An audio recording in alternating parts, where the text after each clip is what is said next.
বাড়িতে কেউ না থাকার সুযোগে পরশুরামের বাড়িতে মরণ ফাঁদ পেতে রাখল শীতল। তবে কি এবার সেই ফাঁদে পা দেবে তটিনী পরশুরাম? বন্ধুরা, পরশুরাম ধারাবাহিকের আজকের পর্বে দেখানো হয়েছে তটিনী বাড়িতে ফিরে আসে, তবে সৌরভের বলা কথাগুলো তার কানের কাছে বাজছে। সৌরভ বলেছে পরশুরাম জেনে বুঝে ইচ্ছে করেই তটিনীর দিকে চেম্বার চালিয়েছিল। পরশুরাম জানতো তার সামনে তটিনীই দাঁড়িয়ে আছে, আর এই সব কথা ভেবে ভেবেই তটিনীর মন খারাপ। তটিনী বাড়িতে আসতেই পরশুরাম বলে, তোমার এখন আসার সময় হলো? আমি সেই কখন থেকে না খেয়ে তোমার জন্য অপেক্ষা করে আছি।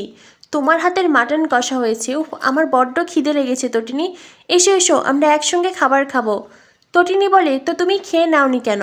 পরশুরাম বলে, বারে আমি যদি বাড়িতে না থাকি তোমার বউটা কি খেয়ে নেয়? আমার বউটা এখন বাড়িতে নেই আর আমি খেয়ে নেব? এটি কি হয়? এমনটা কি হয়েছে কখনো? তটিনী বলে, এমন অনেক কিছুই আছে যা আগে কখনোই হয়নি, কিন্তু এখন তো হচ্ছে। পরশুরাম বলে, তোমার কি হয়েছে বলো তো?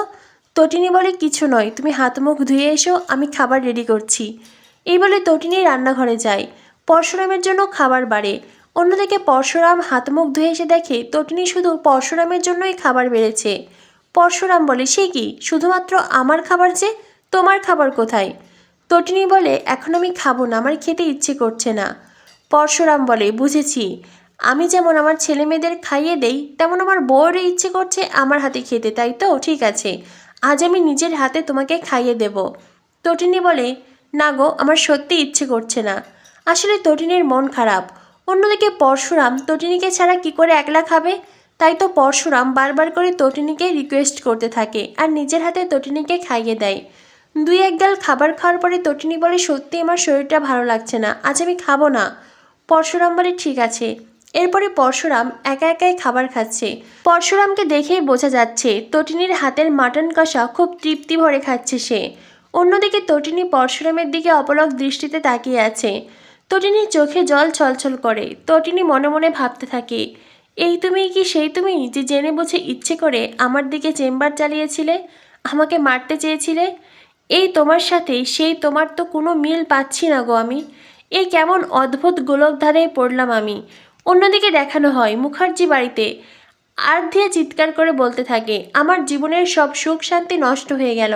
আমি যেই স্বপ্নগুলো দেখেছিলাম সেই স্বপ্নগুলো অধরাই থেকে গেল। এটাই কি আমার কপালে লেখা ছিল? তোমরা আমার পরিবার, আমার গুরুজন হয়ে আমার জন্য কিছুই করতে পারলে না।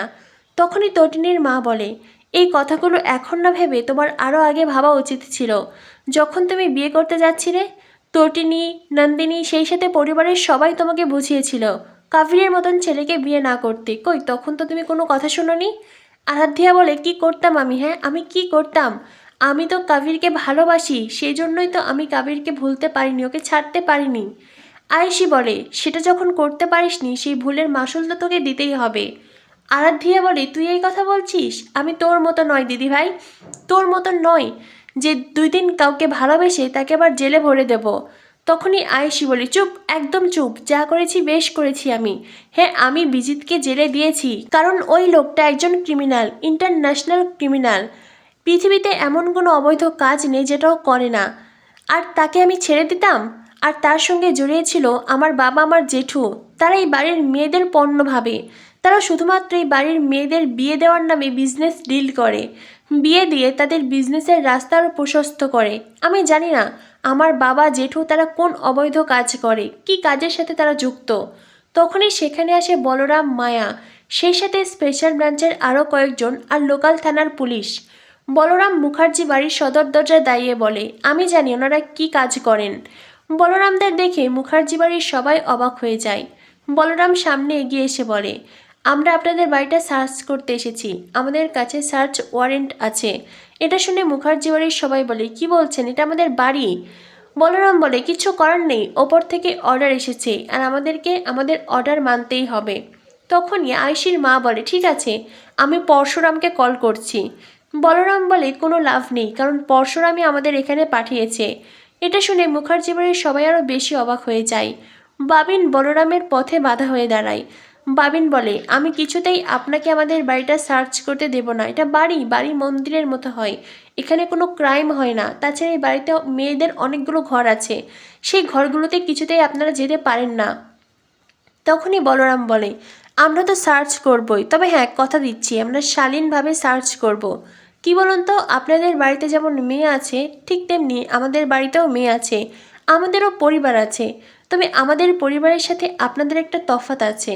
আমাদের পরিবারের লোকেরা ক্রিমিনাল ধরে আর আপনাদের পরিবারের লোকেরা ক্রিমিনাল। দেখুন আপনারা সার্চ করে দিবেন কিনা বলুন। তখনই তটিনীর মা বলে, হ্যাঁ যান। এটা শুনে বাকিরা বলে, কি বলছো তুমি, ওনাদেরকে অ্যালাউ কী করে করছো? তটিনীর মা বলে, তাছাড়া আর কী করবো, তাছাড়া আর কী বা করার আছে আমাদের? বলরাম বলে, আপনারা কোনো চিন্তা করবেন না, আমরা শালীনতা বজায় রেখেই সবটা করব। মায়া, তুমি মেয়েদের ঘর সার্চ করবে আর আমি বাকিটা সামলে নেব।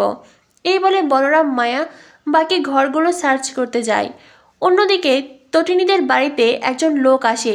বাড়িতে কেউ না থাকার সুযোগে সেই লোকটা রান্নাঘরে যায়, গ্যাসের লাইন লিক করে দেয়, সেই সাথে চিনি দুধের সঙ্গে মেডিসিন মিশিয়ে দেয়। আর অন্যদিকে পরশুরামের ঘরের খাটের নিচে কিছু একটা রাখে। হতে পারে এটাই হয়তো পরশুরাম তটিনীর জন্য মরণ ফাঁদ।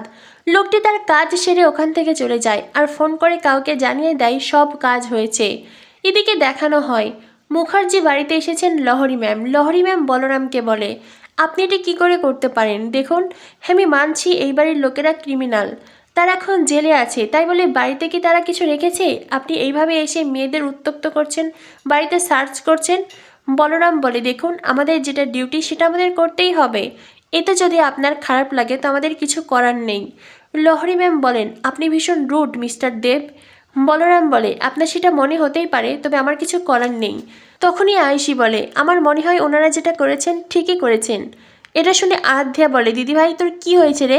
হ্যাঁ আমি জানি তুই এখন ছোটদি ভাই বড়দি ভাইয়ের দলের নাম লিখিয়েছিস, কিন্তু তাই বলে তুই পরিবারের এই বিষয়টাও অ্যালাউ করছিস কি করে?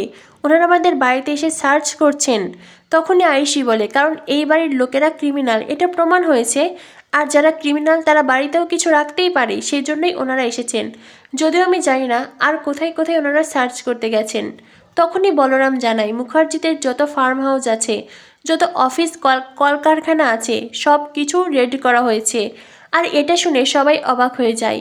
অন্যদিকে বলরাম মায়াকে বলে, মায়া সৌরভ কি আজ ডিউটিতে এসেছে? মায়া জানায়, না সৌরভ দুদিন হলো ডিউটিতে আসছে না। এটা শুনে বলরাম বলে, ও 2 দিন ডিউটিতে আসেনি, তার মানে নিশ্চয়ই অন্য কোনো প্ল্যান করছে।